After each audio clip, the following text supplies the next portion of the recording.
أهلاً، أنا نادين سمرة ومعكم بيوميات مدير عام بودكاست. He is the founder and CEO of Trifid Media, the GCC's largest content hub. He is the founder of a tri-space real estate company that hit $25 million in sales in the first year. With 10 billion plus views for his company's brands, 7 billion plus views for clients, $100 million plus in global media sales and teams across 8 GCC countries. Mahdi Shafiei, what's your story? That was a cool intro. So much numbers. I'm just a kid that had a dream, born and raised in Dubai all my life. I'm 31 today. I come from a middle class family, not too rich, not poor, happy. You know, we were happy growing up. My father is someone that all his life was brought up by another father who sold in the bazaars and the markets. So they're like people that they're traders. And as I grew up, I didn't get what I wanted not because he didn't have it. It's just because he didn't want to give it to me. So I came with that mentality. I disliked him for a very long time. And I think that's just the conflict sons and fathers most of the time go through. But then I realized that if it wasn't for what he did, I wouldn't have been where I am today. So I come from so many failures to be where I am today.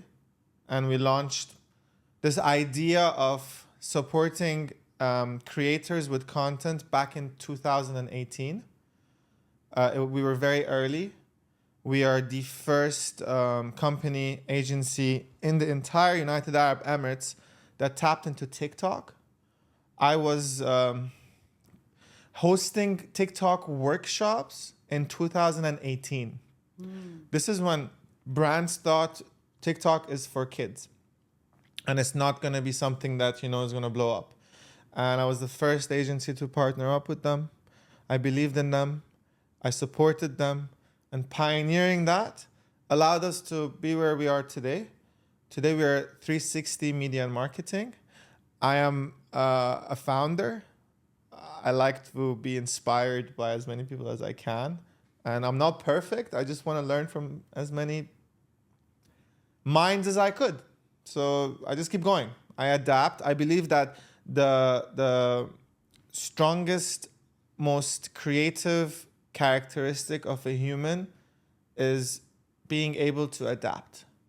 If you can condition yourself to be able to adapt to an environment, to a situation, to emotions, to humans, to surroundings, to whatever it is, you'll be extremely successful. Extremely successful. Just master the art of adaptation.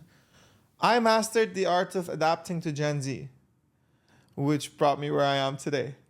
We have close to 200 members globally working for us.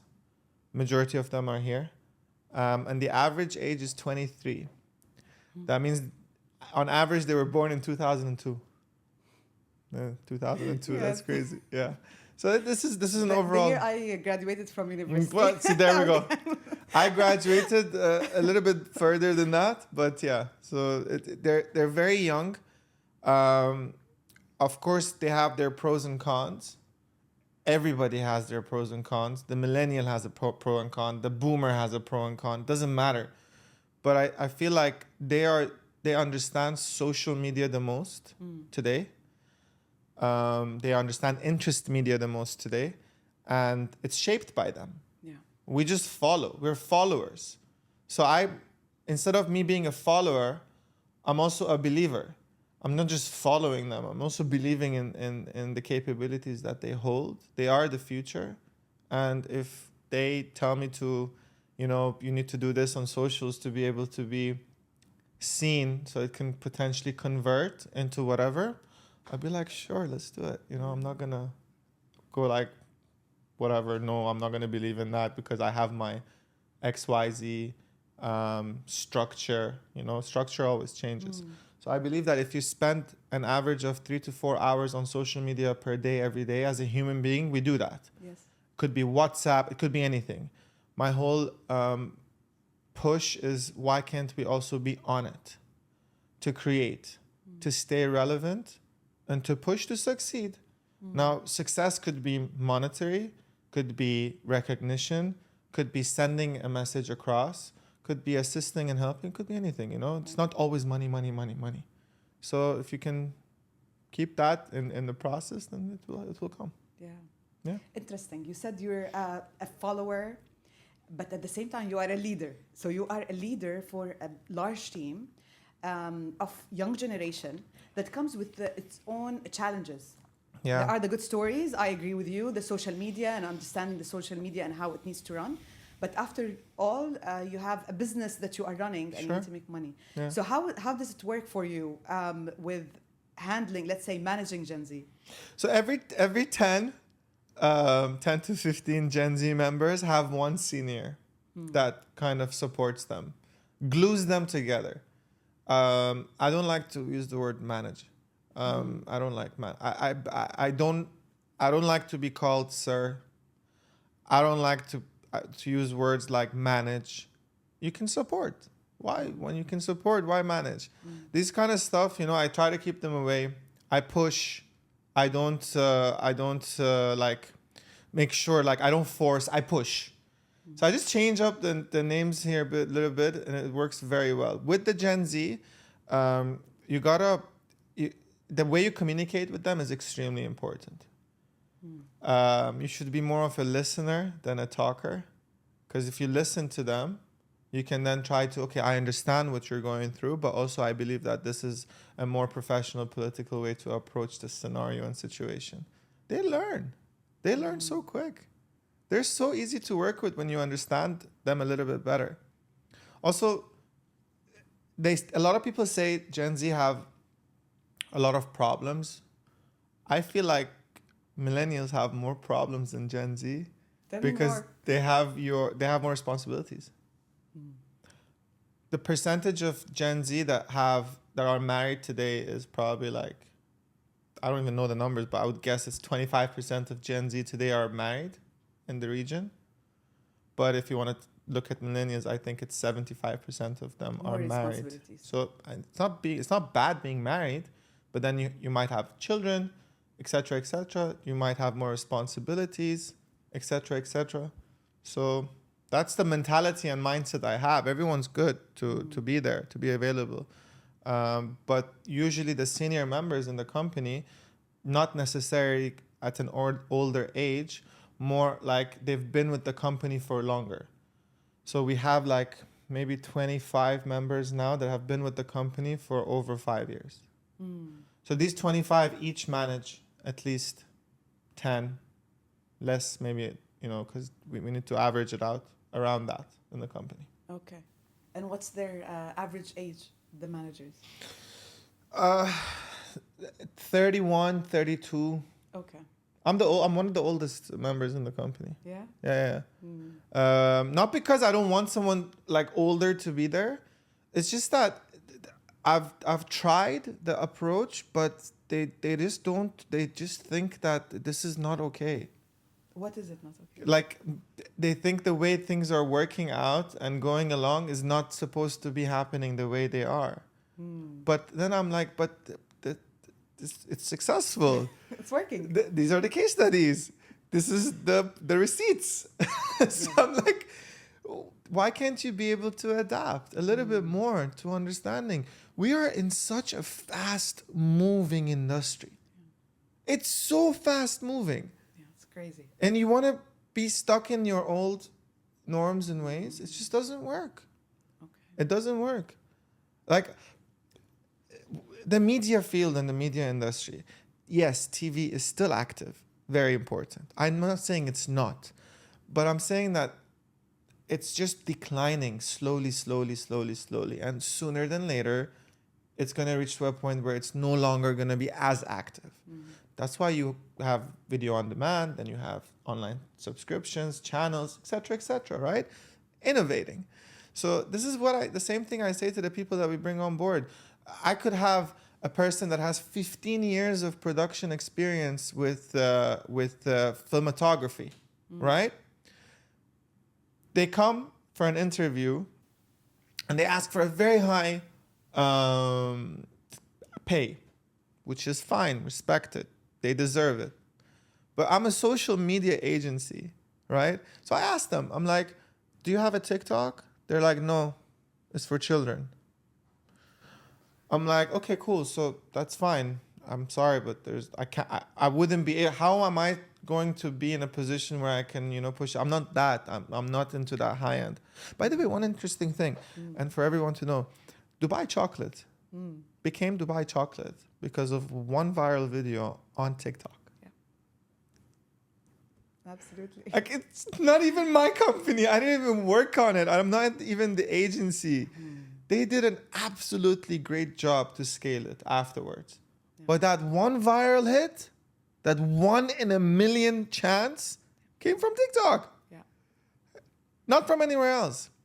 So, it's a little bit hard to take in, but when you understand the value that it holds, you'll be able to flourish and become successful and move forward and accept that, okay, this is the next generation that's taking it on and we got to, adapt with them and move forward with them, et cetera, et cetera.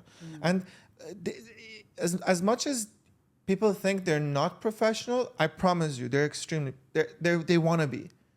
Got to give them the chance. It's fine.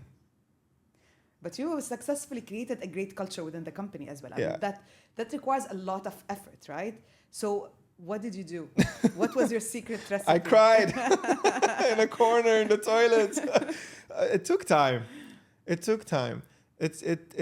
takes a lot of time. I work 16 hours a day. I don't leave this place. I'm always there. It's so crazy. I'm always there. I'm always there to listen. I'm always there to be with them. And it's good and bad because when I leave, they go like something is missing out, right? But it's fine. I feel like a couple more years, maybe 5 years, Rome wasn't built overnight. It takes time. It's fine. I'm only like 7 years in. Let's make it a decade. Anyways, I enjoy the journey anyways. It's not like I'm miserable, I'm very, very, very happy with what I'm doing. I am extremely happy. I think everyone knows that. I'm even, so happy. Even us as an audience, right? So happy. We can see it from the videos. I'm so happy, but I spent so much time in Trifid that in the past 6 months, I think I've gained over 400,000 or 500,000 followers collectively on my channels, right? When I go out to a mall or to somewhere public, everyone knows me. Yeah. They look, they approach me. I don't even leave Trifid that I'm like, damn, like what's going on, I spend time. The success comes from dedicating your time, your energy. How important it is for people to know you for the business? 100, so important. For the business, here's a fun fact. Pre-2020, I had a private Instagram account. Okay. And I was a founder of Trifid Media. What changed your mind? I'm behind. My competitors are becoming better. And I had to stay relevant. And it wasn't easy. It's a full-time job. It's a full-time job on top of your full-time job. Because it takes time, and also there's lots that goes with content creation and being on social media. It's not just create a video and post it. So it took time, it took practice, it took a lot of feedback to build a strong wall of confidence, etc., etc. It's not easy, but it's very, very important for every founder that's out there. But you successfully did something very interesting, which is you are growing your own social media as Mahdi, but in conjunction with your company as well. So it's always about Trifid, it's about the culture, it's about the people. So tell us more about that. So there should be something in mind that made you go into that direction as well, right? Employee-generated content is like the next step after user-generated content. It's so important. And a lot of companies and brands are doing it. Just you showing appreciation to your team. It's important. Why not? Why should always the CEO get the limelight? Why can't the people that are also working do that? And that's what we created. We're creating characters. We're creating personas.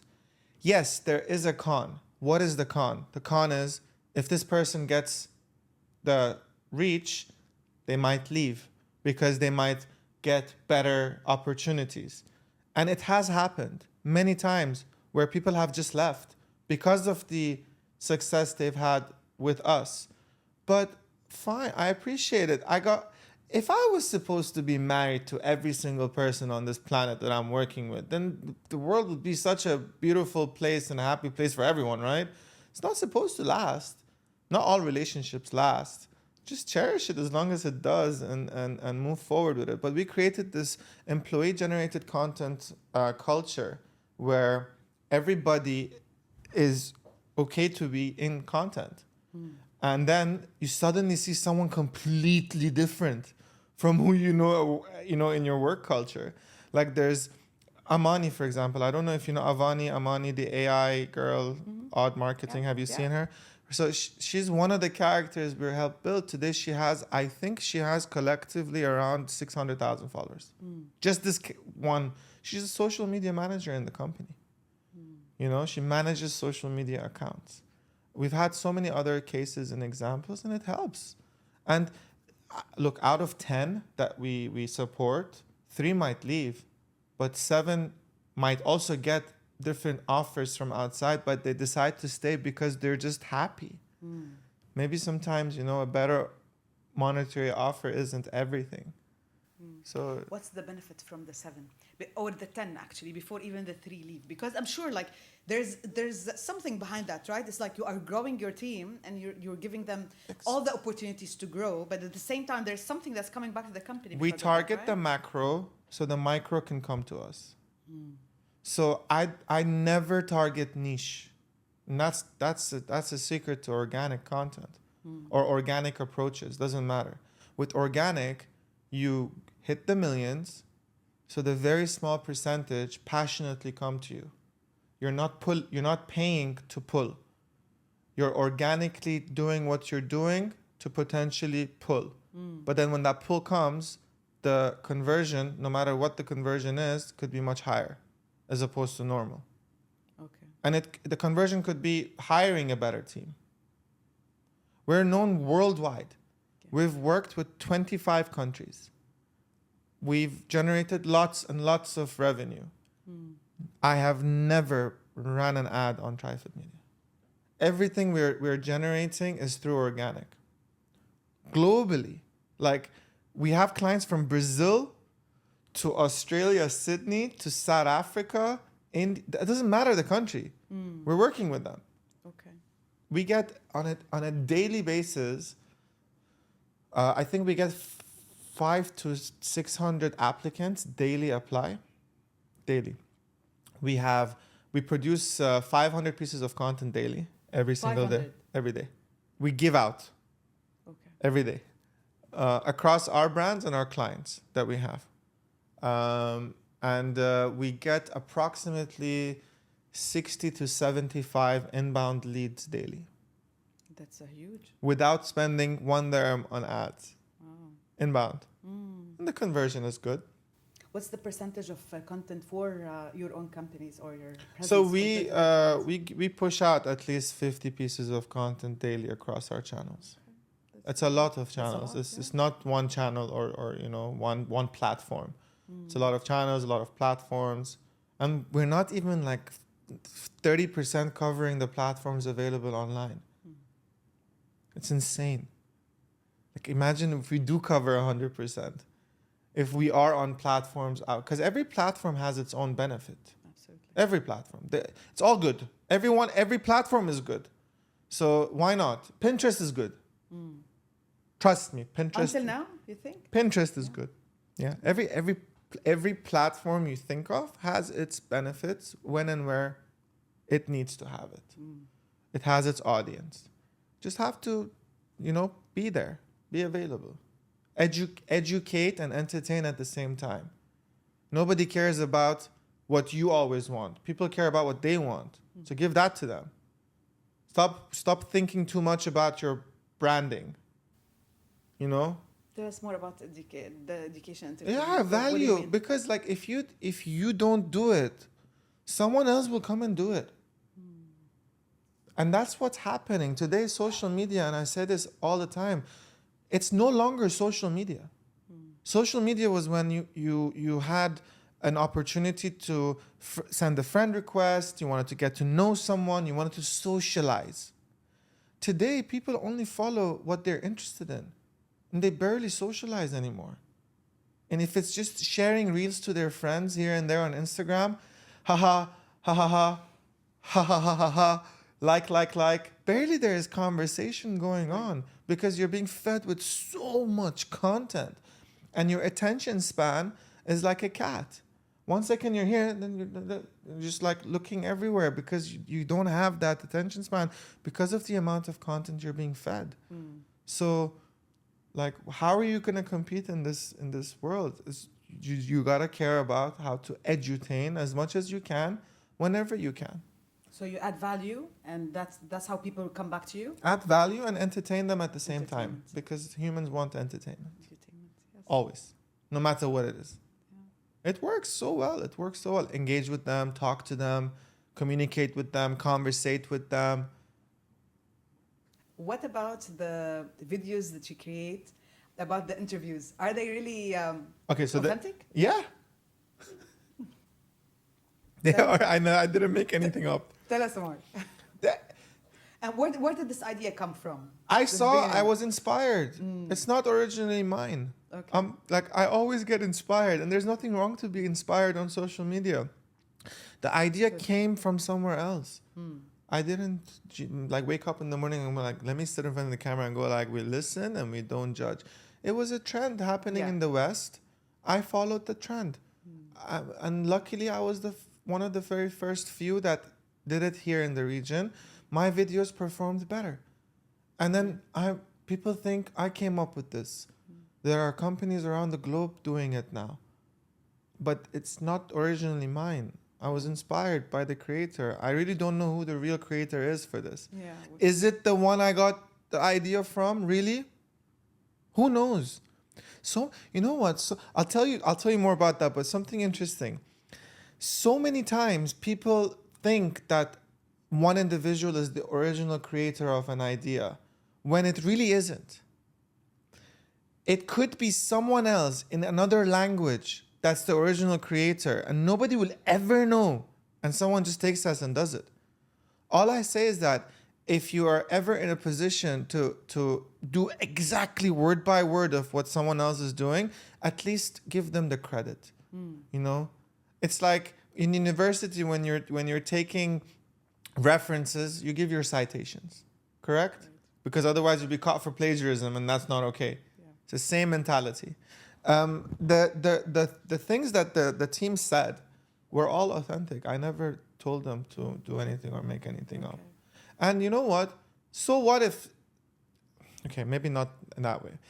The person, for example, Fatima, who watched the show, Turkish show, I don't know if you saw that one. I don't know. Which one did you see so I can tell you? Did you see any of them? I saw a lot, so I can't... So one of the girls, she apparently for a half day was watching a Turkish show at work on her phone.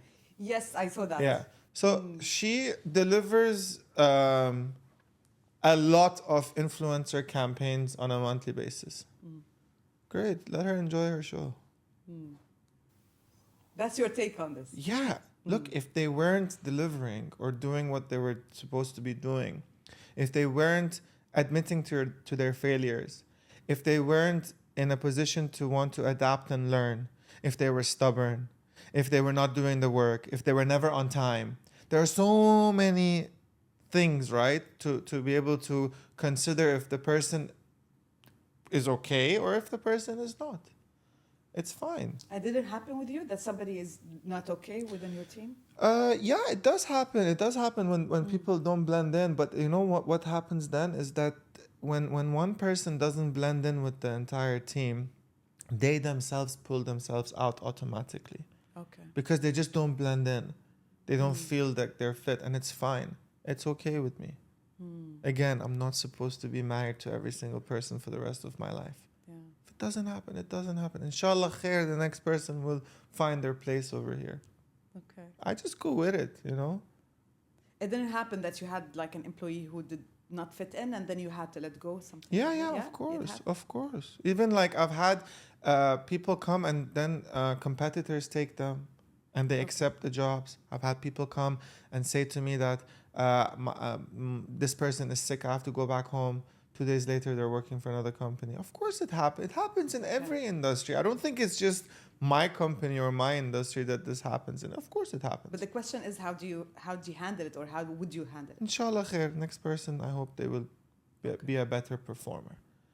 I can't. So am I getting from you that you should be really flexible when it comes to managing Gen Z and accepting a lot of the cases rather than, putting some, borderlines? No, there or is a whatever? borderline. Of course there's a borderline, you know? There is definitely a borderline to manage them. There are structures. There is an SOP in place. They follow an SOP.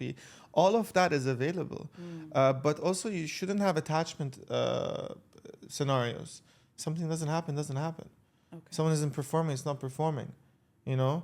For me, I hire very fast, I fire very fast. Okay. Based on what do you fire? If the person is not compatible, for me, I don't want someone that is super smart.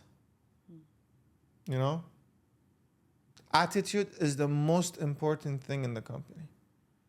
You might be 8 out of 10 smart, or 7 out of 10 smart, or 6 out of 10 smart, but your attitude is 10 out of 10. I'm sure in time you're going to develop. It's fine. What's attitude for you? Being open to learning, accepting failures, admitting to your mistakes. Because everyone makes a mistake. I'm sure you make a mistake. Absolutely. I make a mistake still. Yeah. But at least I go and I'm like, sorry guys, I messed up.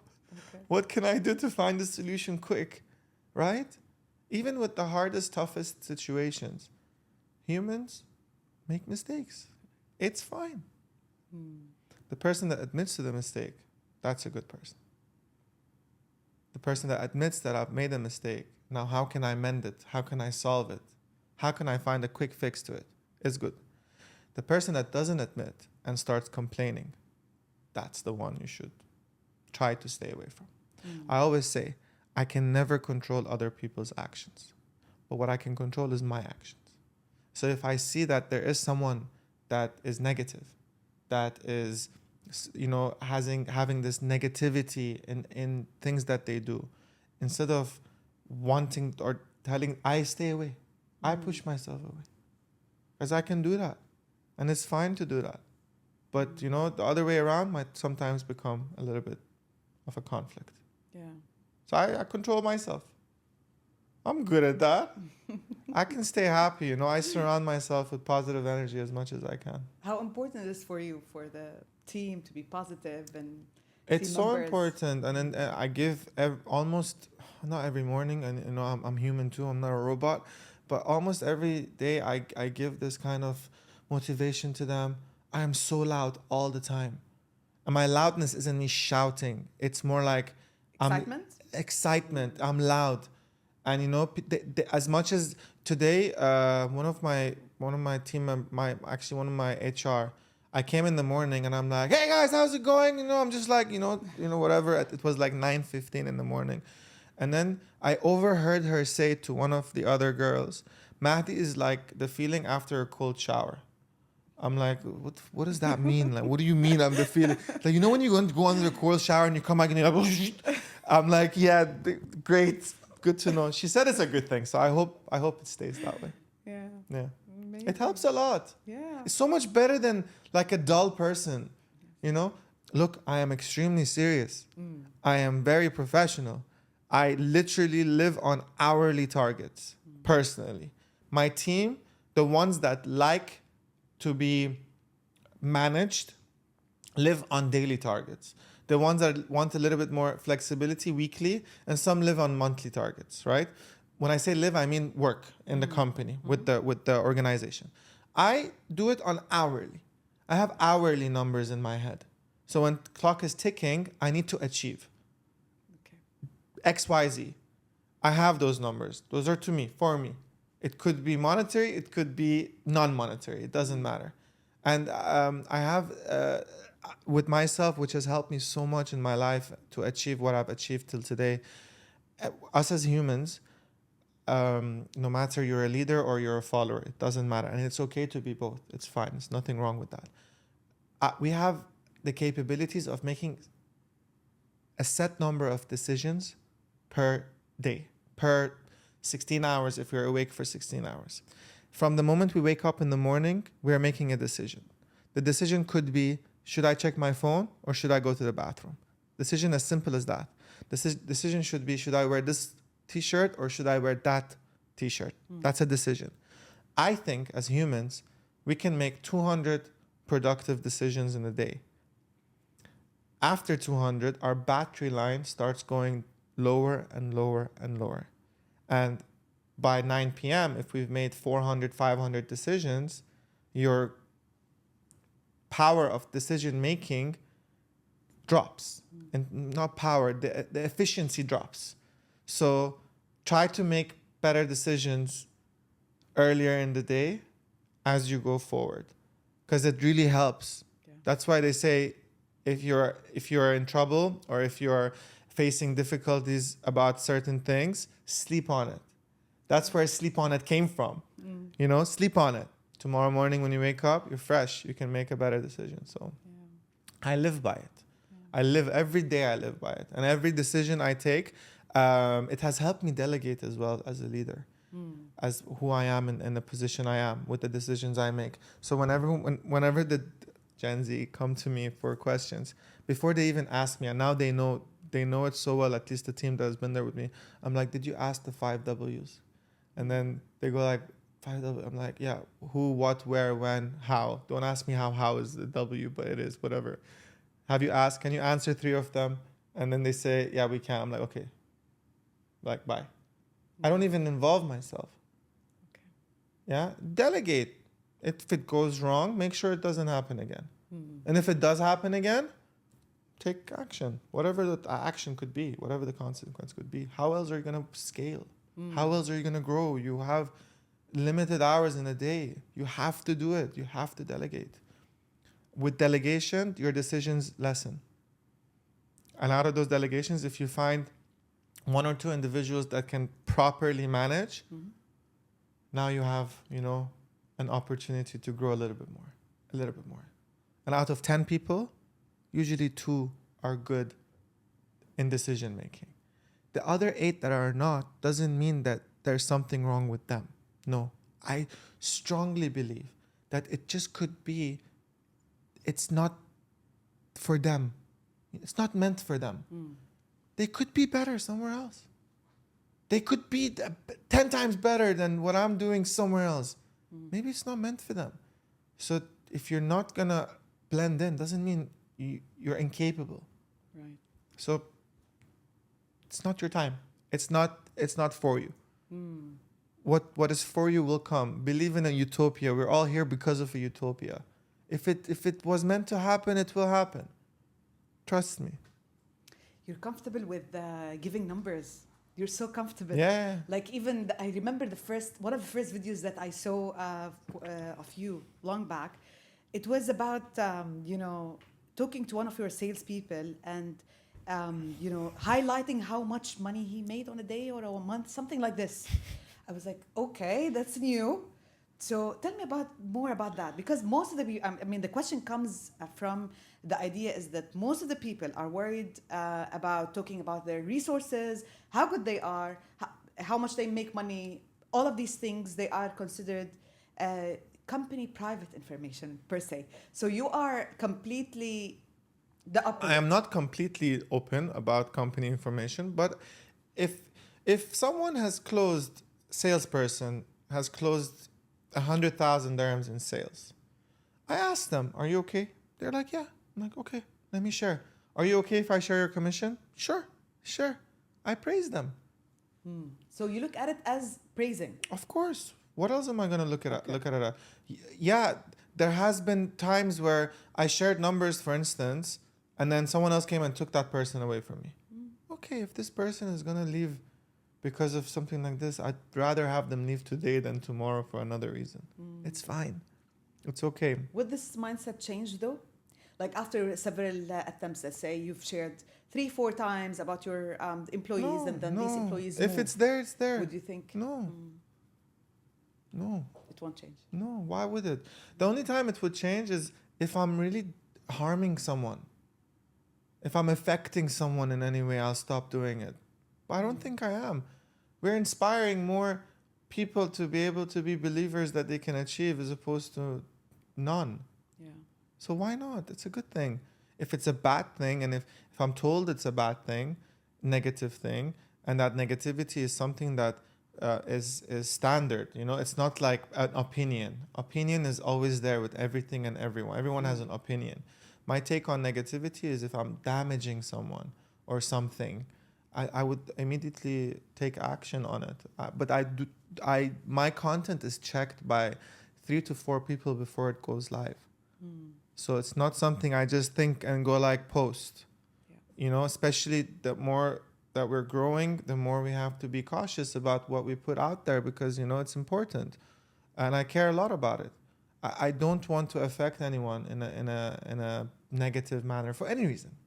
I want to be positive because I can. You can also go viral for being negative. So easy. Yeah. But also you can go viral for being positive. Why can't you look at the positive perspective? Isn't it easier to get viral with the negative Yeah, it's side? also easier to become a multi-billionaire on the planet. Would you do the things that would make you that money? It's the same thing. Yeah, you can, but, you know, there is a right approach. There is a right way to everything. And the right way is not always the easiest way. You know, the road to hell feels like heaven, but the road to heaven feels like hell. That's really nice. Yeah? Yes. I live by it. I'm like, great, okay. Yeah. That's why overnight success doesn't come like, and if it does, the same way it will go. Easy money come, easy money go. Easy success come, easy success go. But the ones that struggle through that success to get to it, always appreciate and hold value of it. So it's fine. Also, I'm extremely young today. Even if I'm 50, I'll say I'm young because that's the mindset I have. You know, the age is just a number, but I just like to feel that way because it's good. Why not? Yeah. I'm alive. I'm happy.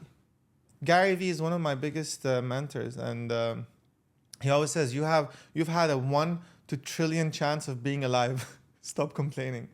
I agree. Oh God. Yeah, absolutely. But you know, when it comes to back to Gen Z, I mean, most of the people think that they don't want to work and they are entitled and so many things. But you are demonstrating something else. I mean, tell us more about your working habits and working hours, and because you've put a lot of effort to make this company, and your team is doing the same. So it's completely the opposite of what people are saying about Gen Z, right? I mean, yes. Look, I don't know what people are saying about Gen Z. I'm only going to share my experiences, but it has its ups and downs, like everything else, and you just got to go through with it. I personally work 16 hours, 17 hours a day. I'm always on my phone. I'm always doing something to work. But for me, it's not work. I enjoy it. I have fun. Okay. I've created something for myself where I really genuinely enjoy it. And I don't know what I'll do without it. So it doesn't feel like work. No, I'm happy. I'm building. I'm building something for myself. Okay. And as I'm going and building, I just want to make sure I don't destroy anything along my way. I'll build for myself. So I'm having fun. I'm enjoying it. And if I don't have an issue, I'll do it. So there are people in the company that, you know, do the same. But also they have an option to continue working as and when they need to. Like, there's no pressure on anyone to do. Yeah, deadlines are important. Delivery is important. But they do it because they want to do it. And if they don't want to do it, they communicate it, and that's fine. We deal with it. like it is what it is. It's not like anything other than that, you know. We go with it. But for me personally, from the moment I wake up to the moment I sleep, I'm working. I don't have anything else. Any time with for friends, family? No, friends barely. Okay. I have a very, very small circle. Maybe 2 people in my friends. 2 to 3 people. Family, my mom and dad live here with me now. They weren't living with me previously, but they've lived here for the past year. They've moved back. And I'm close with my mom and dad. I love them. I have siblings. I leave the house at majority of the days at 5:30 and I come back at 10 p.m. So I'm barely home. Yeah. I've got 2 dogs. I'm like any other person out them? there. No, I mean, barely. Do you No, walk I them? don't. I walk them once in every 2 days, 3 days. I do a walk. I do as much as I can. I had them before I started the company. Okay. So they've been there throughout it all. Do you travel? I travel for work, and if I don't, I travel to go somewhere else and work. So no vacation.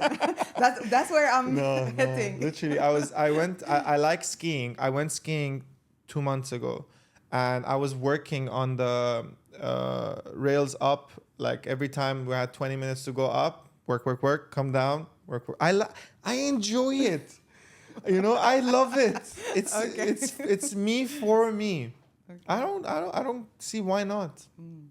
Yeah. I like it. I like it a lot. Yeah. I like that excitement and energy and influence. Yeah. I want to work even more. Is it a good thing? I don't know. It is a good thing as long as you're working in a productive manner. Why not? Everybody says that to me. They're like, when we see your energy and when you're talking with you, we want to do more work. Yeah. Like I've had friends where people that I've known for a long time, and so they're wealthy, made money, etc. And when they come to Trifid, they're like, you make me want to work again. But like 2 weeks ago, I didn't want to work. I wanted to retire. But now I want to work. Like you're making me want to work. I'm like, at least I'm positively influencing you. Absolutely. Yeah. Yeah. I want to go back to one of the videos as well that I saw where you were interviewing people for a position that you had. So this is also, I film all my interviews. You film all. And you, how does it happen? You tell people that we're going to be filming? I tell them, I'm going to film. Are you okay with it? And a lot of them are okay with it. Some of them say no, so I don't film. Okay. And some of them reject the videos after I film it. Okay. I never post without the consent of anyone. We have written consent from every single person that we interview. We started a show earlier last year called the Blind Interview Show. So like blind dating, I blind interviewed. I actually hired 4 people from that. And today they're extremely successful in sales in the company from that specific show. Okay. But we record. Yeah, look, practice what you preach. If you're joining a media company, Practice it. Like, why not? Because if there's a problem with you not wanting to film, there's one side of my life is private, and there's another side to I don't look good today. Okay. This is respected. Stop. Your left side looking better than the right side, and I don't know what. It is what it is. Let's just, if we're good, if we're giving education and value, let's just go ahead. Maybe from this interview, we're giving some value to someone sitting in, I don't know where, that's gonna feel inspired to apply for something, whether for a job, whether for an internship, for a project, for an opportunity for themselves, doesn't matter. So you know how much good karma that's going to bring you? Like for you. It's not even for anyone. And we summarize. Our interviews could take 30 minutes. It becomes 1 minute. 1 minute, yeah. I document. I don't plan my shoots. I just put the camera there. And I get something nice out of it. And recently, I've in the actual interviews, I know what to say to use from my hook after. But that came with time. I wasn't like that since day one. It came with time. Yeah. And does it really influence your decisions sometimes for the hiring, in the hiring process? For example, if somebody says, no, I don't want, or they, Depends the know. position. Yeah. Depends the position. Tell us more.